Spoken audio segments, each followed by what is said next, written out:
Mm, Vamos a bajarlo un momentito.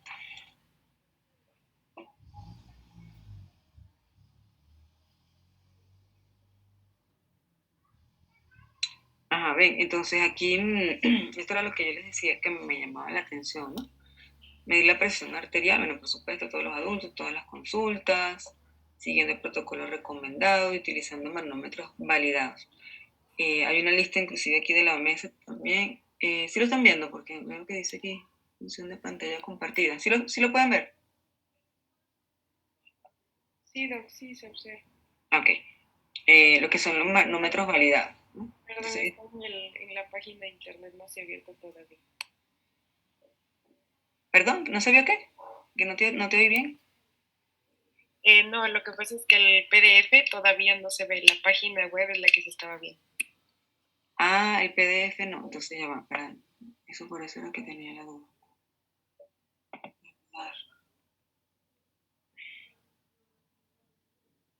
Mm, Ya va, creo que tengo que salirme, hay que poner la pantalla. Bueno, poner el protocolo. ¿Este sí lo ven? Sí, Doc, sí, sí. Ok. Ajá, entonces, si la presión es mayor de 160 a 100, igual ponen la cotación aquí, si es 140, 90, pero si es 140, 100 de inmediato. No aclaran aquí si es 140, 90, pero me imagino que aquí volver a evaluar. Pero ponen dos fármacos de entrada. Y si mal no recuerdo en la guía, sí decía que solo se iniciaba con una droga. Eh, entonces, bueno, eso es lo que les digo que no sé exactamente cuál es la evidencia que utilizan para la guía y para esta que es de HARS, pero para Ecuador. Porque incluso es diferente, esta, de, la de Ecuador, yo revisé de otras, porque me llamó la atención, ¿no? Que incluso se utiliza la combinación con clortalidona, eh, y bueno, luego se aumenta la dosis de uno, luego la dosis del otro, o se combina con amlodipino, este, bueno, todas las demás recomendaciones. Pero en la guía sí recuerdo que se utilizaba monodosis, ¿no? Bueno, no sé si es que, como les digo, las guías normalmente cuando son nacionales se atrasan un poquito en relación a las nuevas evidencias que van saliendo, sobre todo en temas como tan comunes como diabetes e hipertensión. Y lo otro es que el manejo adicional, o sea, además de los fármacos antihipertensivos,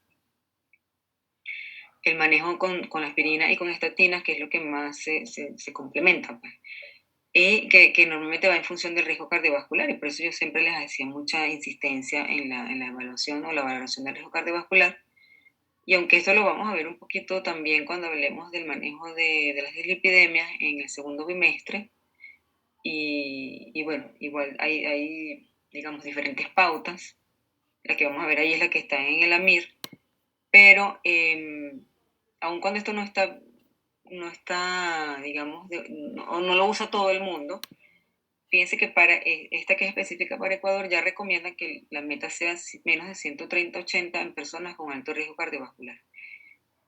Bueno, y además en diabéticos, en enfermedad coronaria, accidente cerebrovascular y enfermedad crónica, que son los pacientes que ya no se les mide el riesgo cardiovascular porque ya per se lo tienen alto, pues porque ya tienen una enfermedad vascular, bien sea a nivel coronario, cerebral o renal.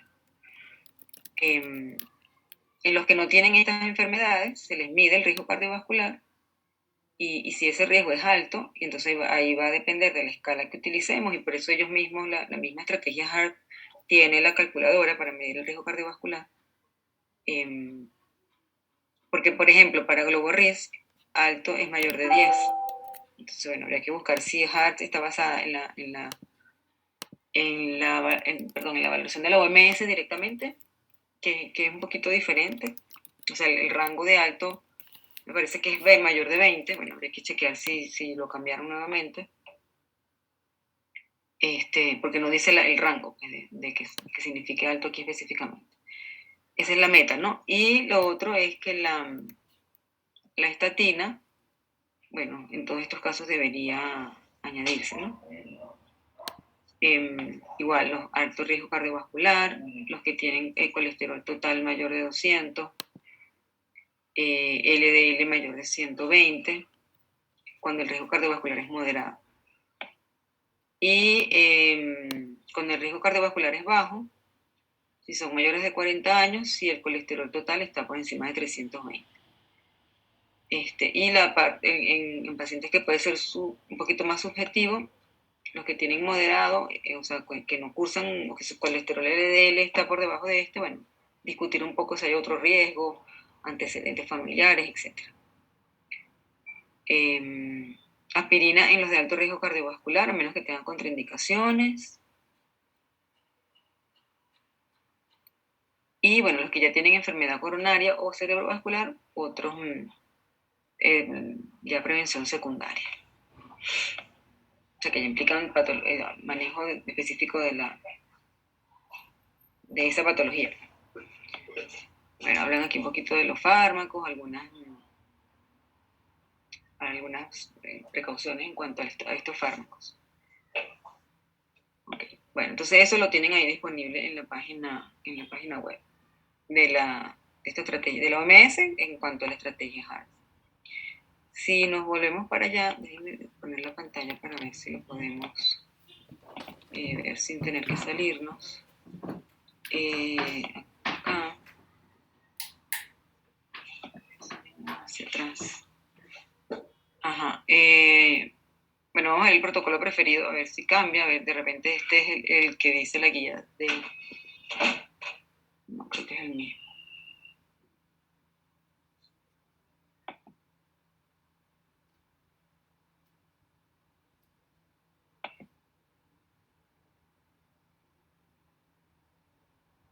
Sí, es el mismo.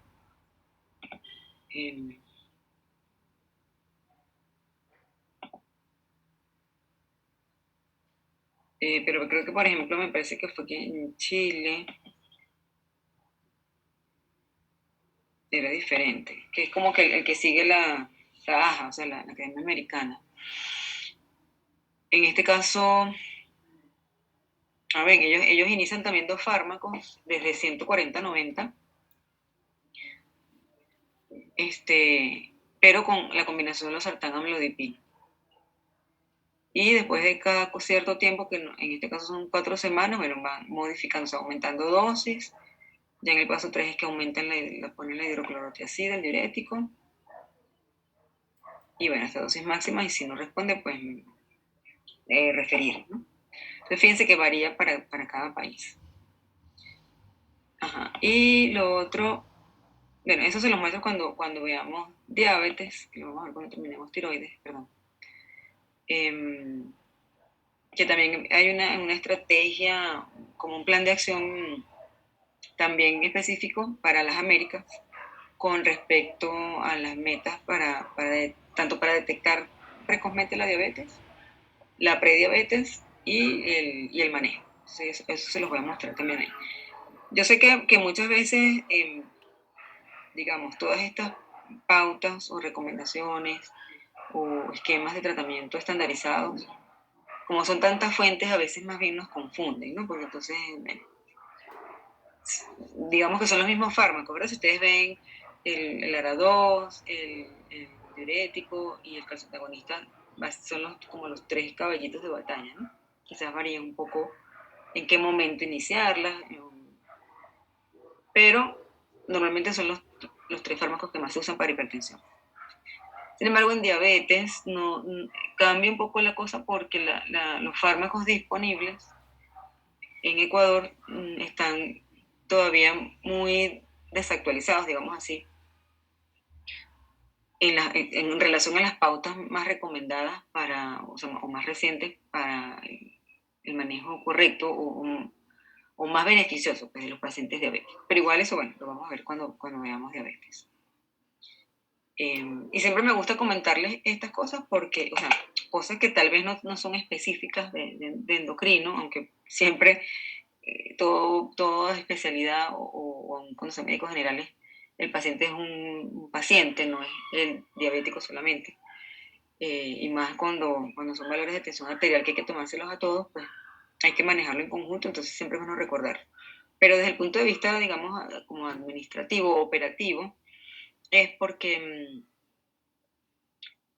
bueno, a raíz de esto de la estrategia de las 5A, fue que yo digamos, me enteré o supe que había esta estrategia HART y que implementaba la estrategia de las 5A dentro del tratamiento no farmacológico.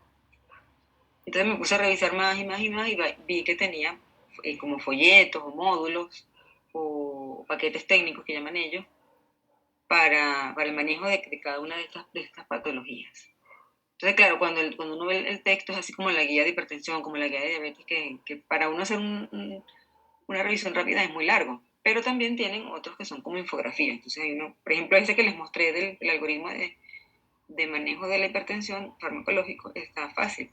Y tiene otras cosas no farmacológicas también allí. O sea, está como resumidito en esa infografía y me pareció bien chévere que ustedes lo tengan también y lo puedan ir eh, como familiarizándose con eso. De manera que si les toca trabajar en un centro donde entiendo que lo utilizan, porque eso me lo han dicho los que trabajan en medicina familiar, que yo les doy clase también, ellos usan esa metodología HART.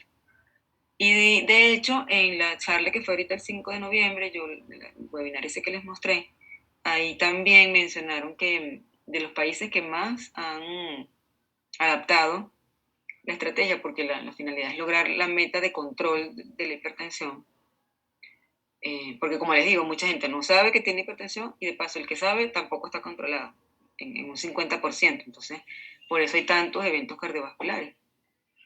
Entonces la meta es bajar, o sea, aumentar la detección y controlar más los niveles, o sea, que los pacientes lleguen a la meta. Por eso un poco la tendencia a iniciar con dos fármacos de entrada. Eso un poco es lo que ha hecho que cambie esa indicación inicial de un solo fármaco. Y uno de los factores que mencionaban era la resistencia de los médicos. Entonces ellos trabajan también en eso, en dar información, en hacer estos cursos que son gratuitos, son cursos que tienen módulos, para que entonces como que nosotros como médicos, sobre todo ustedes que van a estar ahí en atención primaria, se vayan familiarizando con ellos, vayan entendiendo la importancia, por qué se decidió esos cambios de pautas, etcétera. Y no cerrarse a que no, yo aprendí no sé dónde, o porque no sé quién me dijo, o por lo que sea, ¿verdad? Porque pueden haber muchas razones. Es un solo fármaco, o a veces por temor que se le vayan a producir efectos secundarios. Bueno, obviamente siempre hay que individualizar cada caso, pero sí ciertamente la evidencia científica es para eso, ¿verdad? Si se encuentra que este fármaco o la combinación de estos fármacos controla más la hipertensión, bueno, entonces utilicémosla, ¿no? Ya si el paciente o no puede o no responde o tiene muchos efectos secundarios, bueno, ya se saca del algoritmo, ¿verdad? Pero de entrada se puede hacer con evidencia científica de que eso es seguro. Un poco era esa la idea. Y bueno, para que vean que siempre cálculos de riesgo son importantes, tanto el riesgo cardiovascular como el riesgo de diabetes, cuando el paciente no es diabético, obviamente. Ok, bueno, entonces vamos con lo que hicieron ahorita. El primer grupo entonces presente su resumen de la tabla.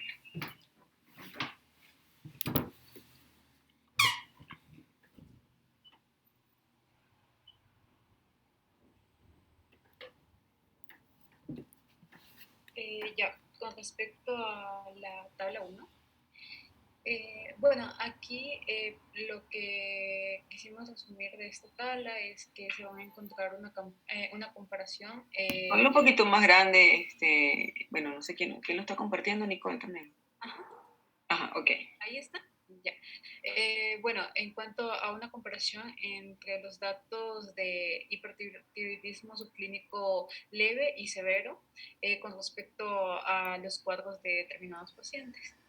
Entonces aquí, para definir primeramente, bueno, para describir todo esto, tenemos que saber cuándo se trata de un hipertiroidismo subclínico leve y cuándo es un hipertiroidismo subclínico severo. Entonces se refiere a un hipertiroidismo subclínico leve cuando el nivel de tirotropina es de 0.1 0.4 microunidades por litro, y el hipertiroidismo subclínico severo cuando supera el nivel de tirotropina, bueno, tiene que estar, perdón, menos de 0.1 microunidades por litro. Ya, en cuanto a los síntomas, aquí se puede determinar que en pacientes con hipertiroidismo subclínico severo pueden aparecer síntomas, especialmente en pacientes jóvenes, y estos pueden beneficiarse del tratamiento. En cuanto a los pacientes que van a tener un riesgo de progresión, en el hipertiroidismo subclínico leve puede presentar una progresión con menos frecuencia que en pacientes con enfermedad grave, y el riesgo aumenta después de una gran carga de yodo, mientras que en el hipertiroidismo subclínico severo el riesgo de progresión está definido según estudios prospectivos, y el tratamiento temprano va a poder prevenir el desarrollo de efectos adversos conocidos manifiestos en el hipertiroidismo. En cuanto a las manifestaciones cardiovasculares o ritmo ectópico, el hipertiroidismo subclínico leve hay datos insuficientes, y mientras que estos síntomas son posibles en el hipertiroidismo subclínico severo. Y en cuanto al tratamiento, este puede prevenir el desarrollo de efectos adversos. Dentro de estas manifestaciones se van a incluir la taquicardia sinusal, en reposo, latidos auriculares y ventriculares prematuros, variabilidad reducida en la frecuencia cardíaca y aumento de la masa ventricular izquierda, disfunción diastólica y tolerancia reducida al ejercicio. En cuanto a pacientes que tengan insuficiencia cardíaca, en el hipotiroidismo subclínico severo, leve, está definido en personas de mediana edad y en ancianos y en personas con factores de riesgo de sufrir insuficiencia cardíaca. Y en relación al hipertiroidismo subclínico severo, este va a estar estrechamente asociado a la insuficiencia cardíaca. Y en cuanto al tratamiento, bueno, aquí hay datos insuficientes con respecto al tratamiento. Y en cuanto a la fibrilación auricular, según la fuerza de asociación, en relación al hipertiroidismo subclínico leve, está definido especialmente en personas de mediana edad, en ancianos, pacientes con factores de riesgo de fibrilación auricular. Y en relación al hipertiroidismo severo, también se encuentra bien definido, fuertemente relacionado a la fibrilación auricular. En cuanto a los beneficios del tratamiento, también están los datos insuficientes aquí. Ya, también encontramos la disfunción cognitiva o demencia. ¿Puedes subirle, por favor? Ya. Bueno, en lo referente al hipertiroidismo subclínico leve, los datos de los estudios prospectivos hasta el momento son limitados y contradictorios, mientras que en el caso del hipertiroidismo subclínico severo, estos se van a definir mediante un metaanálisis, por lo cual se puede decir que guardan relación. Y en cuanto a los beneficios del tratamiento, no existen datos suficientes. Y en relación a la muerte por enfermedades coronarias, en el hipertiroidismo subclínico leve se encuentran posiblemente asociados, especialmente en adultos quienes presentan factores de riesgo cardiovasculares. Y en relación con el hipertiroidismo subclínico severo, se encuentran definitivamente asociados. Además, no existe la suficiente información de los beneficios del tratamiento. En cuanto al accidente cerebrovascular, stroke, en el hipertiroidismo subclínico leve, se observa que el aumento de riesgo no es estadísticamente significativo.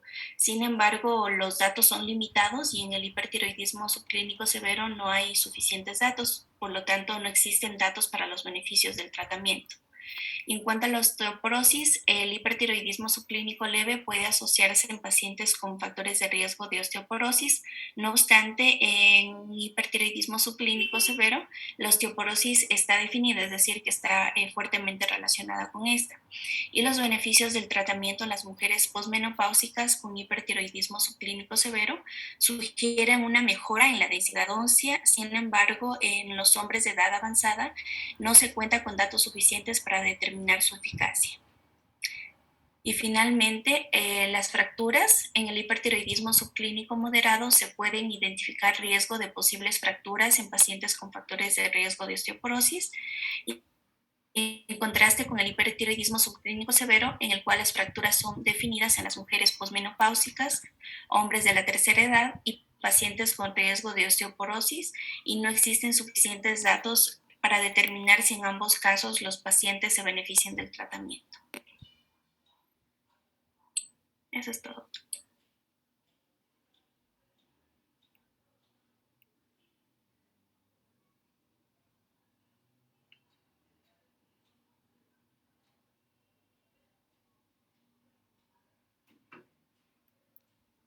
Aunque no, ajá. Si comparáramos ambos subtipos, ¿no? De el leve y el severo, prácticamente el leve, digamos que es poco las manifestaciones o el riesgo, a excepción de la fibrilación auricular, ¿no? Entonces siempre sería como interesante o importante chequear o hacer un electrocardiograma en caso de que clínicamente pues, no se logre detectar la disociación centroperiférica en pacientes que tengan alteración leve pues, de la hormona tirotropina.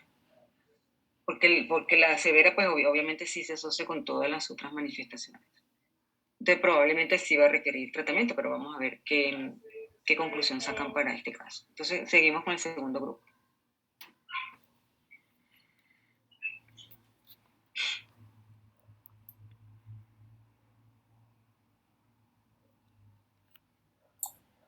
Bien, buenas tardes.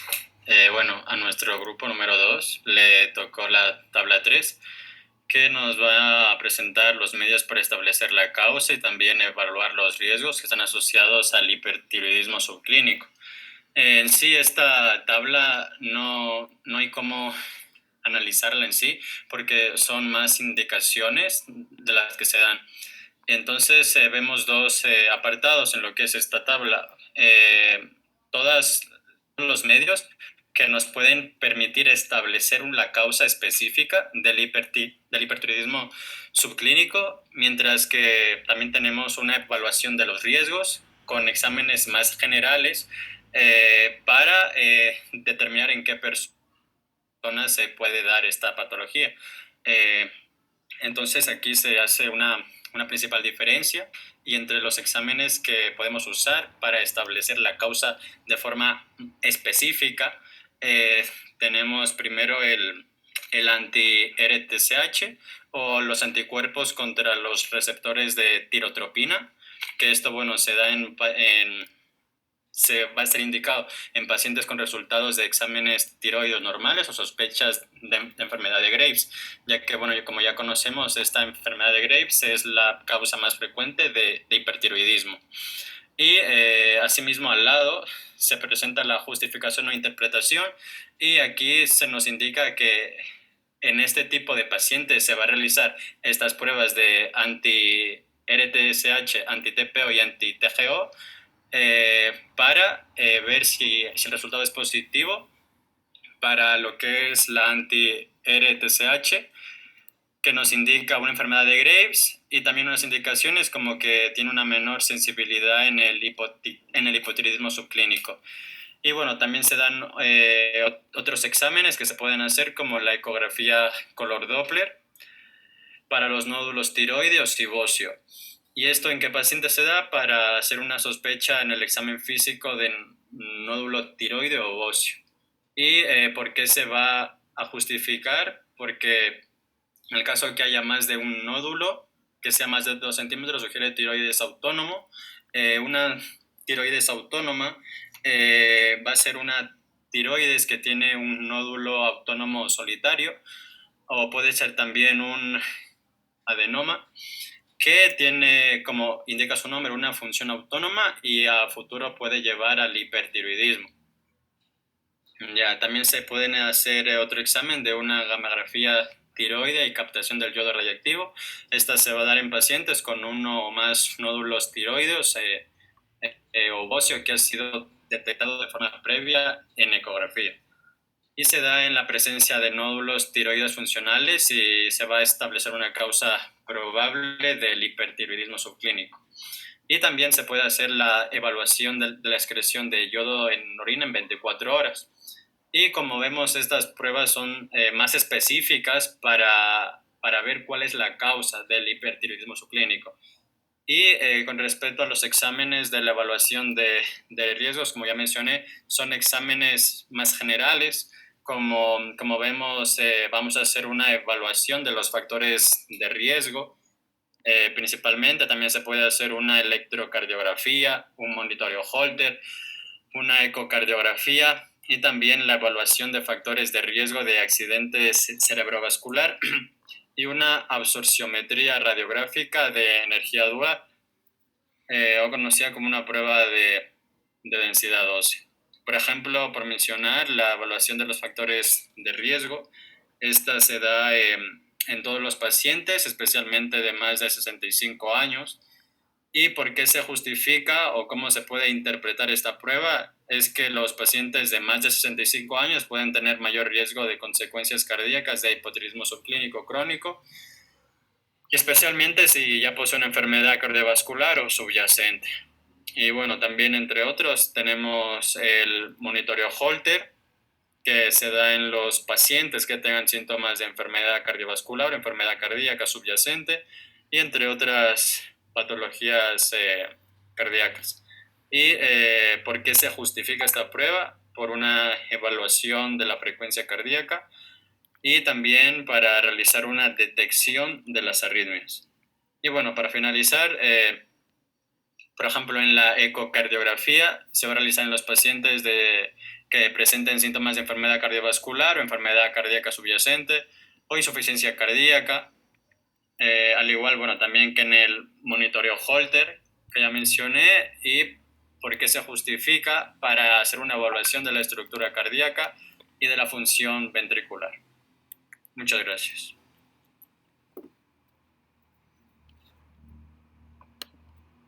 Ok, bueno, un poco entonces eso complementando los estudios, que no solamente la parte hormonal, sino evaluar, como decíamos, sobre todo en pacientes que puedan tener algún tipo de arritmia, si es recomendable entonces hacer la electrocardiografía, y si ya tienen la arritmia, pues evaluar otros factores de riesgo cerebrovascular, ¿no? Porque acuérdense que la fibrilación auricular está muy asociada o sea, ¿por qué se trata? Porque puede generar coágulos, ¿verdad? O trombos que se desprendan de producto de esa fibrilación, o sea, de la arritmia, ¿verdad?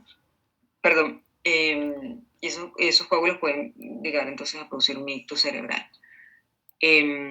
Ok, vamos con el grupo 3.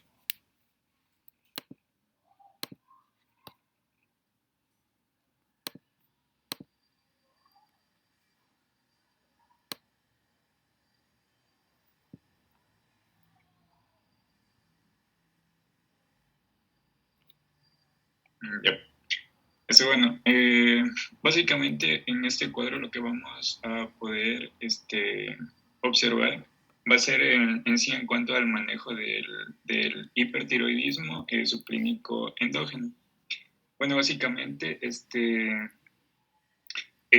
una vez que se verifica como tal el hipotiroidismo subclínico, es decir, con valores normales de tiroxina libre y triiodotironina, normales, y también aquí debe existir un nivel persistente por debajo de lo normal de la tirotropina sérica. Entonces,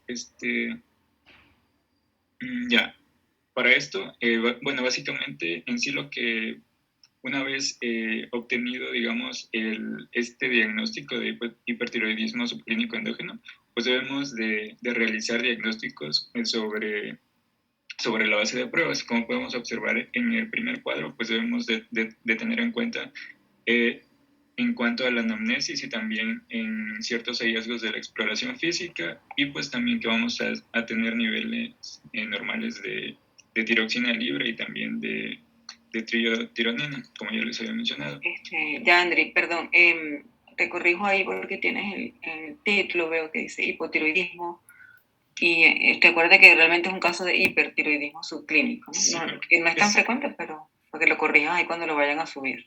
sí, no, sí, es hipertiroidismo. Ya, Dani, mejor me puedes dejar compartir a mí la pantalla, por favor. Claro.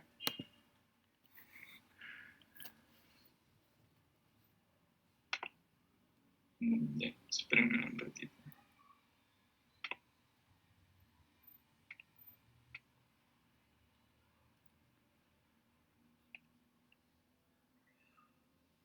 Ya, aquí se ve mejor. Bueno, aquí se ve el cuadro como tal. Ya, bueno, entonces, no sé si es que pueden ver ahí. Todavía no. Creo que está dentro de internet.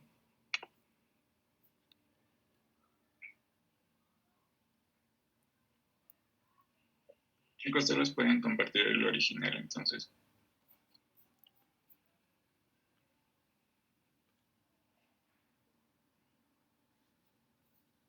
Ahora sí se ve.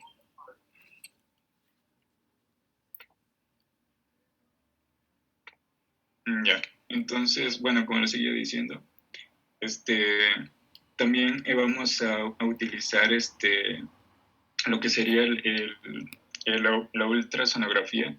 Esto para detectar en sí la existencia de nódulos, y también en caso de por ejemplo, tener un caso de enfermedad de Graves, Basedown, que podemos usar lo que sería los anticuerpos anti-tirotropina receptor, y también también podemos usar lo que sería la gammagrafía de tiroides con yodo radioactivo. Ya, bueno, básicamente aquí vamos a observar las dos divisiones, que sería más o menos el enfoque del tratamiento que se le debería dar a nuestro paciente. Todo esto depende, pues, en cuanto a la edad del paciente, también si es que tiene, por ejemplo, comorbilidades existentes, y de acuerdo al grado de supresión que tiene la tirotropina también. Entonces, en el caso de la izquierda, podemos observar lo que sería un bocio multinodular tóxico, o también podríamos encontrarnos lo que sería un nódulo tóxico solitario. Entonces, básicamente aquí se dividen en dos opciones, pues esto de acuerdo al nivel sérico de la tirotropina. En caso de que sea menor a 0.1 miliunidades sobre litro, estaríamos hablando también de una paciente que sea joven y premenopáusica. Podríamos darle una observación, por ejemplo, mediante un test de función tiroidea cada 6 a 12 meses. Y pues el tratamiento por lo general aquí sería de fármacos antitiroideos, y también podríamos darle beta bloqueadores en caso de que esta paciente sea sintomática. Ahora, si es que hablamos de una paciente que tiene una edad mayor de 65 años, que se presenta factores de riesgo cardiovasculares, y también ya pues se encontraría pasando la menopausia, sería posmenopáusica. Pues el tratamiento aquí sería básicamente a través de yodo radioactivo, y también se podría utilizar lo que sería la cirugía.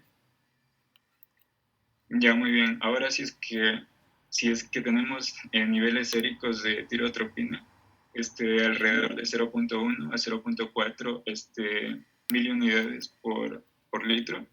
En caso de que sea una paciente joven premenopáusica, pues podemos darle observación a través de el test de función tiroidea entre 6 a 12 meses. Y si es que esta paciente es mayor a 65 años, presenta riesgos cardiovasculares y es posmenopáusica, se debería darle un tratamiento con yodo radioactivo, y pues también se podría realizar cirugía.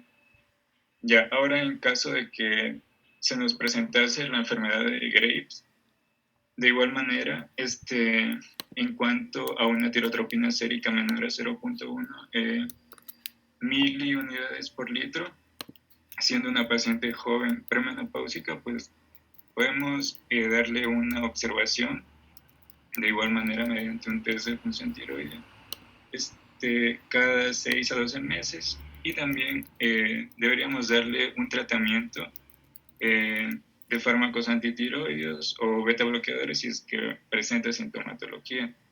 Ahora, en cuanto a pacientes que son mayores de 65 años, presentan factores de riesgo cardiovasculares, es posmenopáusica, pues el tratamiento debe ser básicamente con fármacos antitiroideos, o también podemos utilizar lo que sería el yodo radioactivo. Ahora, si es que tenemos niveles séricos de alrededor de 0.1 a 0.4 miliunidades por litro en pacientes jóvenes premenopáusicas, deberíamos de nuevo tener una observación en este tipo de pacientes mediante el test de función tiroidea, esta cada 6 a 12 meses. Y si es que la paciente es mayor a 65 años de edad, presenta factores de riesgo cardiovasculares y es posmenopáusica, de igual manera se le trataría mediante lo que serían fármacos antitiroides y yodo radioactivo, cualquiera de esos dos. Eso sería básicamente, o sea, cómo se debería manejar el hipertiroidismo subclínico endógeno. Y pues, en cuanto a las enfermedades, a estas patologías como tal. Ok. Bueno, entonces fíjense que también está ahí interesante el manejo cuando el hipertiroidismo no es así con niveles tan bajitos o sea, que está indetectable, ¿no? Aunque así sí lo coloca aquí el nivel de tirotropina menos de 0,1, que prácticamente es el indetectable. Así que también pueden haber diferentes decisiones en función de ese nivel de tirotropina y, por supuesto, del tipo de patología que esté generando el hipertiroidismo y de los síntomas. Bueno, entonces vamos a ver, Gabriela. Sí, doctora. Ajá. Si yo te voy a hacer una pregunta específica, ¿qué aprendiste hoy?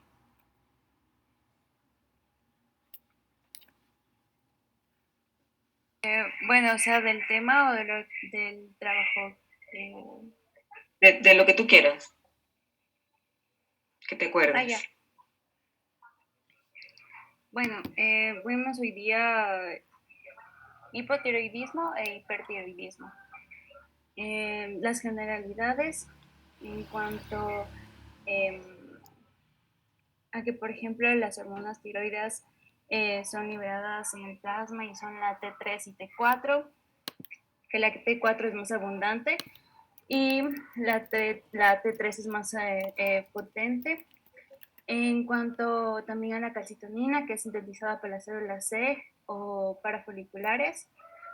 Ya, ahora en cuanto a todas las patologías tiroides, está el hipotiroidismo, la tiroiditis, el bocio simple, el nódulo tiroideo y el hipotiroidismo. En cuanto al bocio simple, este era un agrandamiento de la glándula, no debido a procesos inflamatorios o neoplásicos, con hormonas tiroides y TSH normales. Ya, en cuanto al hipotiroidismo también, su división en cuanto al primario, las causas pueden ser por déficit endémico de yodo, también puede ser autoinmune, también por ablación tiroidea o por fármacos que contengan yodo, como es la amiodarona. En cuanto al hipotiroidismo, este es un déficit de la glándula como tal. Los síntomas del hipotiroidismo se dan como es el cansancio, la disminución del apetito, intolerancia al frío, tendencia al sueño, dificultad para concentrarse, aumento de peso, estreñimiento, también demencia. Y se dan signos como es la caída del cabello, la piel seca, la voz ronca, pérdida de la cola de la ceja, que no es como una regla fija de que tiene que darse como tal, pero sí se puede dar. También macroglosia, edema. Ya en cuanto a su diagnóstico, la TSH se encuentra, si mal no recuerdo, aumentada, y mientras que la T4 está disminuida, T4 libre está disminuida. Y el tratamiento en cuanto al hipotiroidismo se da con levotiroxina, iniciándose con dosis bajas, y que esta era entre 1,5 a 1,8 microgramos por kilogramo peso. Okay. Bueno, entonces ya con el hipertiroidismo repasamos un poco con el caso que vimos ahí en la revista New England. Entonces, otra cosa que yo quiero que les quede es que pueden utilizar bueno, yo sé que ustedes lo hacen normalmente, la biblioteca, para acceder a la revista New England y buscar, por ejemplo, esto de casos clínicos que entonces nos pone arriba el caso y después nos habla de toda la teoría actualizado y, bueno, cómo se trataría este caso en específico. Bueno, aquí no lo vimos porque estaba la tablita, ¿no? Pero ellos al final ponen la conclusión, en este caso, esta paciente se le indica ya tal y tal cosa por tales y tales razones. Ok, lo otro que vimos fue un poco de la estrategia HAR para que se vayan familiarizando con ella. Y lo último que les quería comentar rapidito, porque no quiero que se me olvide, y quizás para otros temas también están un poquito más largos, con diabetes sí tardo bastante, ya que en el segundo bimestre sí los dejo un poquito más libres, pero estos primeros temas son un poquito más largos, pero esta partecita no quiero que se me olvide. Por ejemplo, no sé, cualquiera de ustedes, pero voy a agarrar uno al azar. Victoria. Victoria, ¿estás ahí? Sí, doc. Ajá, ¿tú sabes utilizar Mendeley? No, doc. Ajá, ¿quién de ustedes sabe? ¿O cuántos de ustedes saben? Levanten la manito ahí en las reacciones, a ver, para más o menos. Que no importa si no es muy bien que lo saben hacer, pero que tengan alguna experiencia. José, Amy, ¿quién más? Bueno, entonces como son poquitos les voy a explicar rapidito y en alguna otra ocasión lo practicamos con ustedes para que cada quien lo vaya haciendo. Ok, entonces miren, les voy a compartir. Bueno, porque son varias rutas, entonces me meto por la pantalla para irles mostrando. Vamos a buscar aquí. Bueno, ya les subí aquí la tarea para que suban esto que hicieron ahorita. Lamentablemente hubo un chico que no participó, entonces va a tener 0. Y ya les activo aquí la receta. Ok, una de hipo y una de hipertiroidismo. Lo único que, bueno, la de hipo estén pendientes porque es un hipotiroidismo, creo que les puse un subclínico. Entonces, bueno, vean si se puede tratar, si no, etc. Ajá, ya está activada ahí. Bueno, entonces Mendeley, por ejemplo, vamos a suponer con este mismo artículo, ¿verdad? Supongamos que este artículo me sirve, déjenme arreglarlo aquí. Y puede ser cualquiera, ¿verdad? Puede ser en PubMed, en cualquier buscador, ¿verdad? Que ustedes tengan abierto. Incluso esto mismo, ¿verdad? Que es una página web. Okay, vamos a hacerlo con esto a ver si nos sale. Entonces, cuando yo tengo Mendeley instalado en mi computadora, ahorita les muestro cómo, se nos adiciona, o lo podemos nosotros colocar el web importer, ¿no?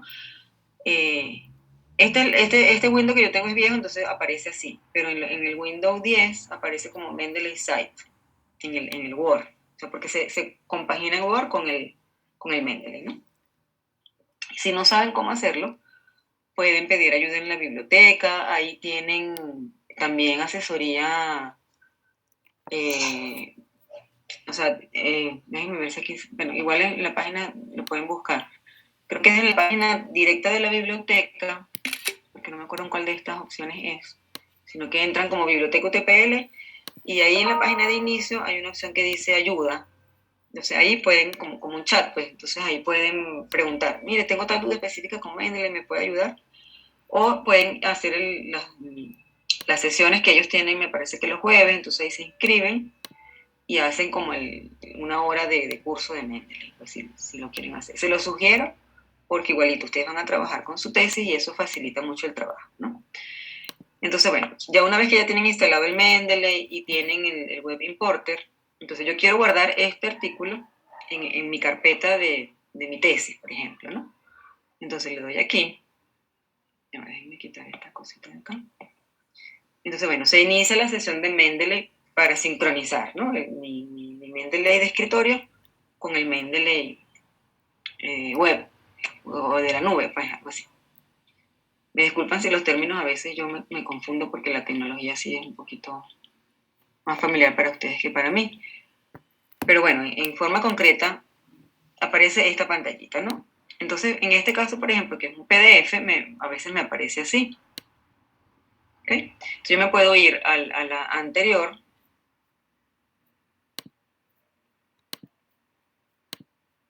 ¿Verdad? O busco en un buscador ya formal.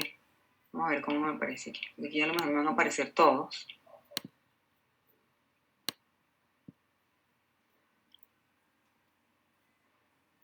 O sea, ¿por qué el otro no me sirvió? Porque a veces cuando es la página PDF directamente, aquí me aparecen muchos. Todas estas referencias las detecta en la página, ¿no? Entonces yo puedo buscar la que yo quiero. A ver. O busco aquí está, ¿verdad? Esta. Entonces la marco, selecciono aquí, y una vez que yo he creado las carpetas, o la puedo poner directamente en el Mendeley, o puedo seleccionar todos los artículos que yo los quiero guardar, porque todos esos me sirven. Entonces le busco mi carpeta, buscar colecciones o grupos. Yo puedo crear grupos en Mendeley. Entonces, por ejemplo, yo tengo esta carpeta aquí que es con la que he estado trabajando, riesgo de diabetes y eso, ¿no? Pero vamos a suponer que lo pongo aquí para ejercicio de Mendeley, ¿no? Que es como les muestro a veces. Entonces la quiero guardar ahí. Le doy clic y le doy añadir, ¿verdad? Pero antes de hacer eso, les digo porque lo estaba haciendo también, yo puedo chequear aquí en este lapicito. Normalmente cuando es un artículo de una revista, no hay mucho problema en la citación. O sea, porque la cita normal, pues si yo lo quiero en APA, en lo que sea, me hace la cita y no hay problema. Pero cuando son páginas web o por ejemplo, páginas sí, son web también, pero documentos de consensos, que si de la AJA, que si de la OMS, formatos de trabajo, que no es una revista científica como tal, a veces la referencia no me la hace bien. Entonces yo puedo chequear aquí de una vez, en editar referencia. Se lo puedo hacer aquí o también en el Mendeley de escritorio. Entonces reviso aquí, ¿verdad? Tengo las opciones. Sí, confirmo que sí es un artículo de revista. Por eso es que es importante saber, ¿verdad? Porque a lo mejor yo ni sé que si es un libro, si es un artículo de revista, si es una tesis, que es lo que más utilizamos nosotros, ¿no? O es una página web, ¿sí? Entonces es importante saber eso. En este caso yo sé que es un artículo de revista porque es de la New England, entonces obvio que es un artículo de revista. Pero como les digo, cuando cito, por ejemplo, la OMS, la OPS, o todas esas instituciones, el INEC, el ENSANUD, el Ministerio de Salud Pública, etcétera, todas esas instituciones que de repente sacan un documento, no es una revista científica, la publicación.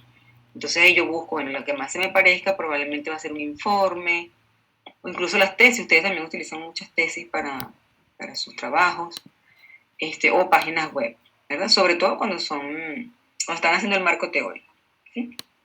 O es un documento de trabajo de esa organización. ¿Por qué? Porque entonces se los va a formatear de acuerdo a la norma APA, por ejemplo, pero de este tipo de referencia, ¿verdad? Porque no se cita igual un artículo de periódico que un libro, que que un artículo de revista. Los libros también los utilizan algunas veces o la sección de un libro. Ok, ¿qué otra cosa puedo modificarlo todo, ¿verdad? Por ejemplo, a veces me pasó esta mañana que estaba trabajando con unas referencias y eran de la OMS, y entonces aquí me salía en el nombre de la revista, me aparecía el título del documento. Entonces, bueno, uno mismo lo puede cambiar, ¿verdad? Yo puedo borrar esto y lo corrijo. Oye, no me reportaba el año, entonces, bueno, porque a veces no está en el documento. Por ejemplo, muchos documentos de la OMS, estos mismos de HARTS, que a veces son infografías, por ejemplo, yo la quiero referir porque ahí encontré que el tratamiento es este y este y este para Ecuador, por ejemplo. Y resulta que ahí no está el año. Y bueno, entonces, si yo lo consigo, lo puedo referenciar. Si no está, pues no lo puedo poner. Y lo otro que yo puedo copiar, por ejemplo, en las revistas normalmente trae el DOI, pero esos documentos no tienen DOI. Entonces le puedo poner el sitio web, ¿verdad? Que a veces no lo detecta tampoco. ¿Sí? Entonces esa es una forma que también pueden ir guardando, o sea, como estructurando la bibliografía de una manera adecuada. Como les digo, cuando es revista, generalmente no hay mucho que corregir porque ya el Mendeley lo acopla igual como se debe referenciar. Entonces aquí simplemente lo añadiría, dijimos que lo íbamos a... Perdón, dijimos que quitemos este para que no me lo guarde aquí y nos vamos a ese del ejemplo, ¿verdad? Este que ya marqué, ¿verdad? Entonces le doy añadir. ¿Okay? Y ahí voy guardando, yo le puedo poner el nombre que yo quiera, ¿verdad? Tesis, no sé, como ustedes quieran. ¿Okay? Y ahí me lo va guardando. Entonces lo puedo ver aquí en la biblioteca de la nube y luego les muestro cómo lo vemos en el formato de escritorio. Entonces él siempre va como sincronizando. A veces tarda un poquito, aquí ven, sincronizando. Entonces, bueno, me va agregando lo que yo vaya... Fíjense, ya aquí me aparece, ¿verdad? El artículo que yo seleccioné. ¿Sí? Entonces, cuando ya voy a hacer mi texto, ¿no? A ir redactando, vamos a abrir un documento aquí de Word cualquiera para ir haciendo un ejemplo. Bien, y esto es como yo lo hago, no quiere decir que sea la única forma, ¿ok? Tal vez si ustedes hacen el curso de la biblioteca les muestran una forma más rápida, más fácil, no sé. Entonces, bueno, vamos a suponer, yo estoy haciendo aquí mi marco teórico, y bueno, empiezo a escribir, ¿verdad? Entonces el hipertiroidismo, tal cosa, bueno, escribir así rápido, ¿no? Tal cosa, no sé qué, fue descrito por tal persona, no sé qué más, ¿no? Entonces, bueno, ya yo sé que esa referencia la saqué de ese artículo que acabo de ver ahorita, ¿verdad? Entonces aquí en referencias,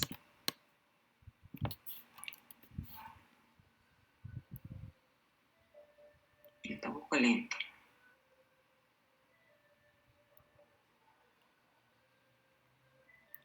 Entonces fíjense, ya yo tengo aquí mi Word acoplado al Mendeley, o sea, el Mendeley incorporado al Word, ¿verdad? Esta es la otra forma de hacerlo, que es la que trae clásicamente el Word, y esto con el Mendeley. Entonces lo que yo hago es que abro mi Mendeley de escritorio. Creo que en la versión nueva no hay que hacer esto, pero como es la que yo tengo, bueno, lo hago así. No sé si Amy y creo que José lo saben ya en el Windows más reciente. O igual lo hacen así como yo lo estoy haciendo. Sí, doctora, yo también sí, todo así. La verdad no sé si en la versión también nueva ya será directo. Ok. Entonces ahí tarda un poquito también, a veces cuando lo hacemos la primera vez no nos sale, pero bueno, hay un poquito de paciencia. Entonces aquí tenemos la opción de insertar la cita, que es lo mismo que esto, ¿verdad? O sea, es prácticamente lo mismo, solo que aquí yo simplemente lo puedo modificar y lo puedo así agarrar de la web, del web importa. Entonces vamos a suponer que yo quiero insertar esa cita. Entonces busco aquí esa carpeta.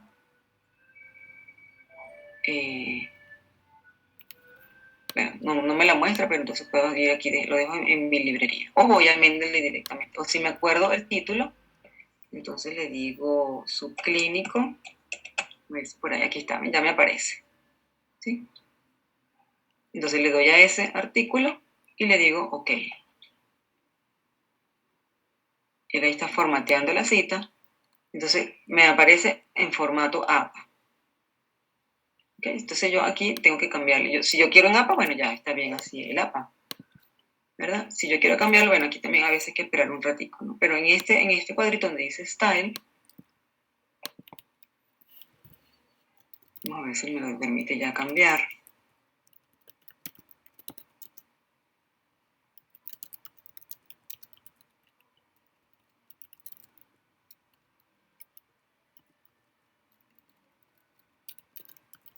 Ya, que aquí se pone lento.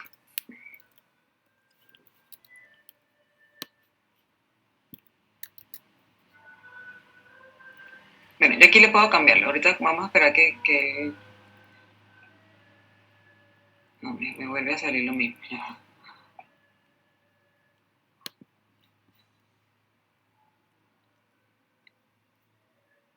Ajá, aquí yo le puedo decir, bueno, por defecto me sale APA, pero yo le puedo decir, no, yo lo quiero en Vancouver. Entonces le doy Done. Este es el Mendeley, el escritorio. Esa pantalla que le salió ahí. ¿Sí la vieron, verdad? Sí, Doc. Ok.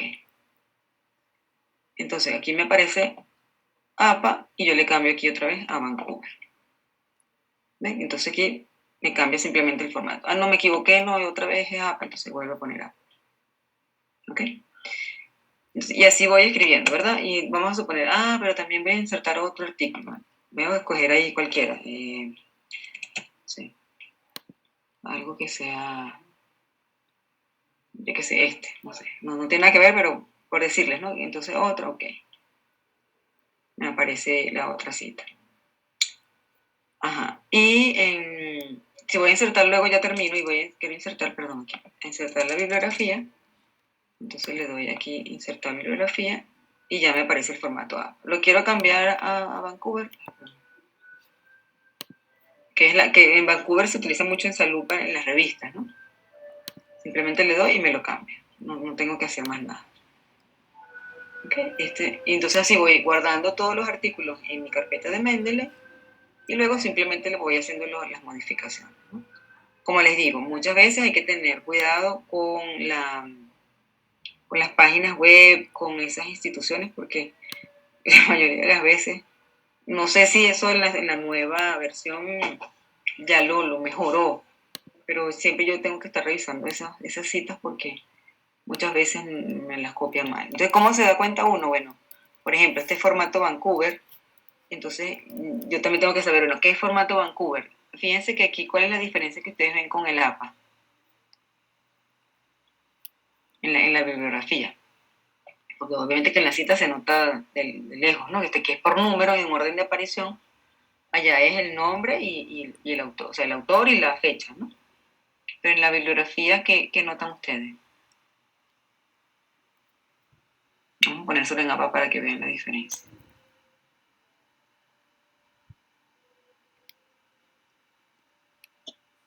Yo creo que una de esas es el año de la publicación. Por ejemplo, APA lo hace después del autor. En cambio, Vancouver creo que estaba más al final. Exacto. Fíjense, primero, no hay números, ¿verdad? Entonces, ¿cuál es el orden? ¿Cómo yo sé qué orden lleva la bibliografía APA? Es por alfabético.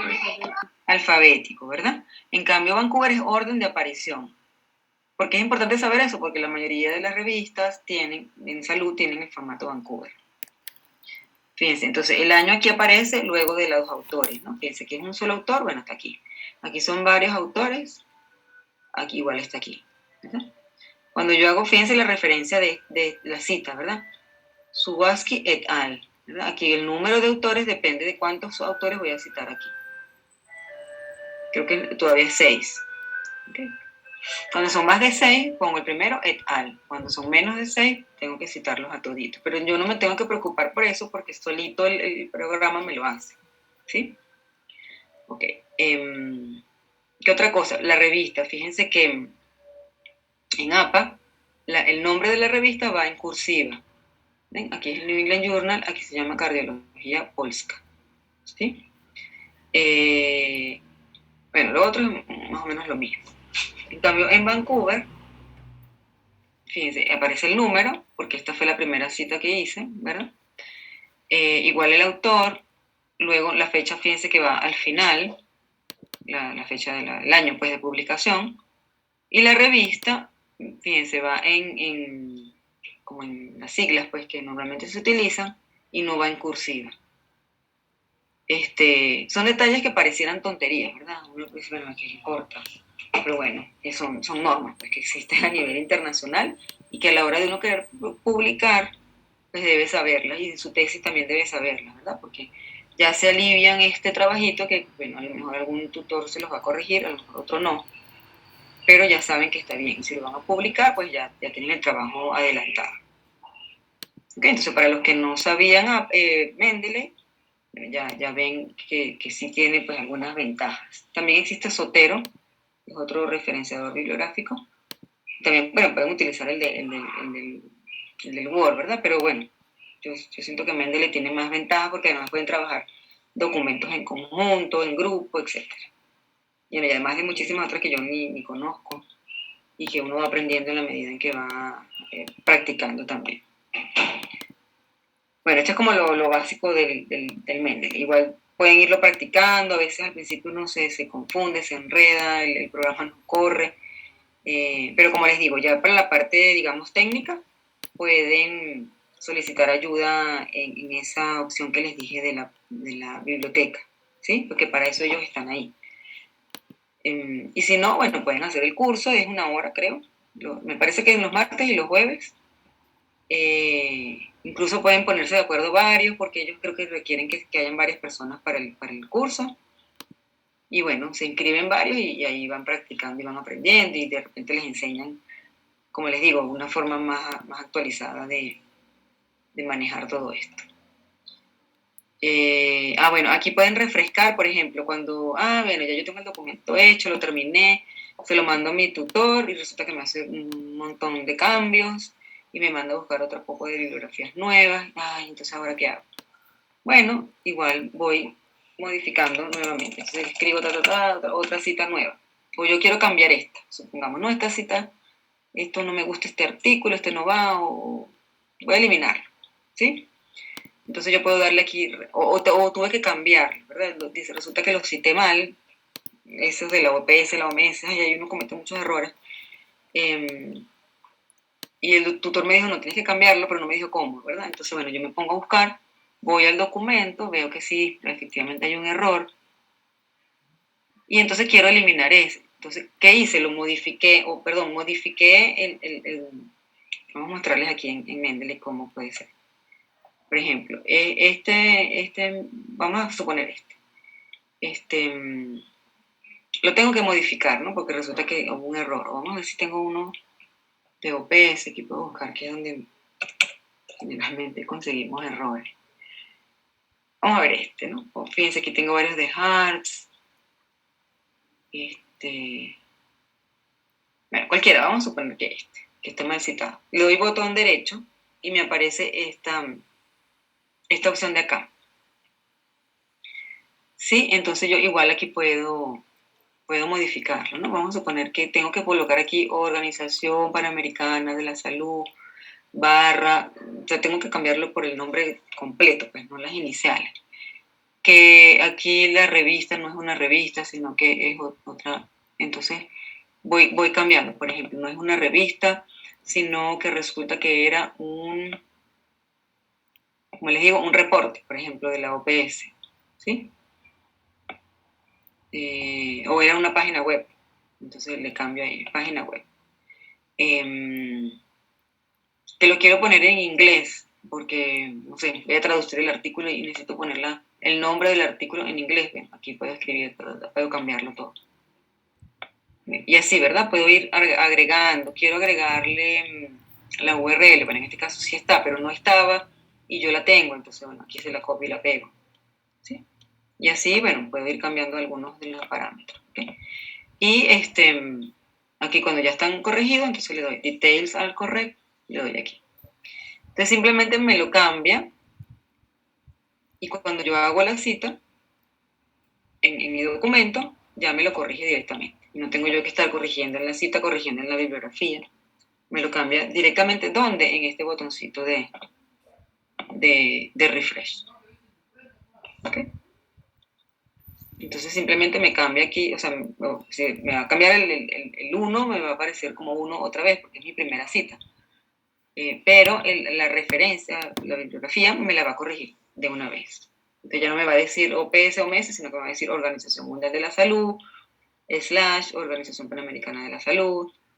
O sea, los cambios que yo le haya hecho, ya me los aparecen aquí automáticamente, con el botoncito de refresh. ¿Okay? Esa es otra de las ventajas del Mendeley. ¿Ok? Bueno, entonces voy también aprendiendo. Si prestaron atención, espero que sí. Igual es cuestión de ponerse a practicar para los que nunca lo han utilizado. Y eso, error, ensayo, hasta que ya lo dominan. Ustedes son expertos en esas cosas de tecnología, así que lo aprenden volando. Por lo tanto, les sugiero que lo practiquen, ¿verdad? Para que lo puedan. O sea, es una ventaja para ustedes que están ya en octavo y que de verdad lo van a utilizar. No se diga después para todos los trabajos que quieran hacer. ¿Okay? Bueno, entonces espero haberles aportado un poquito hoy. Vamos, yo sé que duramos mucho tiempo y quizás yo sé que estaban estudiando para otra cosa, pero bueno, son cositas que les van a servir. Bueno, entonces lo dejamos hasta aquí y nos vemos la próxima semana. ¿Alguna duda? No, doctora, está claro. Muchas gracias. Ok.